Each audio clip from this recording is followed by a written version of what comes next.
Hello, my name is Wannes and I'm a software engineer in the Factory Historian team.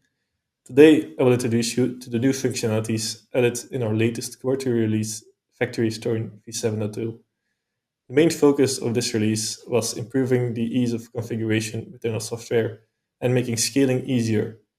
For more info on this release, please head over to our website or visit our LinkedIn page. In this video, I'll introduce the Factory Historian data source for Grafana. The data source makes it easier to query your historian data. So in this example, I've already set up a connection. So let's try it out. The visualization. First, there are two ways to query your measurement data, either using the asset tree or querying the measurements directly. So you can select an asset and then a property of it. So for example, the level. But you can also just search for it like this. And we could add more measurements or even use a regular expression to query multiple. Let's save this one. Let's add another one.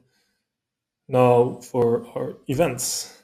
So to query events, you just select the assets on which the event is configured. So for example, a mixer, which has a mixing step. You will need to change visualization for this. So now we can view all the properties for these events. And I can filter which properties to show and such.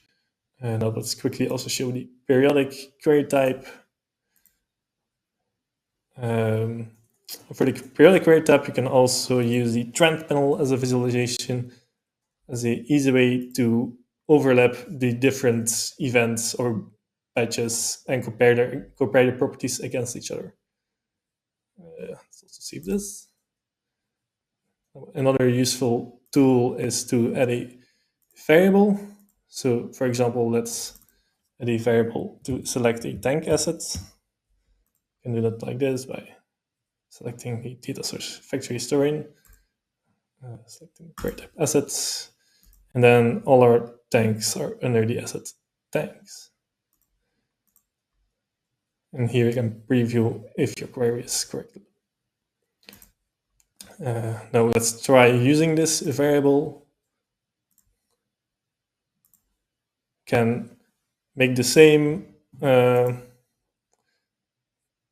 selector as previous, but now using this variable.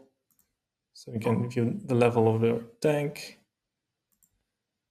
but then quickly switch between which tank to view this data for. And lastly, annotations. We can annotate our panels with events. So if you wanted to annotate it with our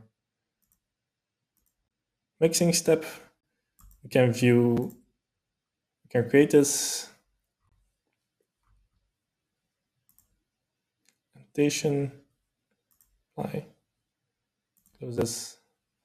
Now if we toggle this, you can view the start and stop time of all the different events and easily view what the data for something was during that event, even if it's not a property of that event. So that was a short overview of the Factory Historian data source. If you have any more questions or want to request a demo, feel free to contact us. Thanks for watching and see you next time.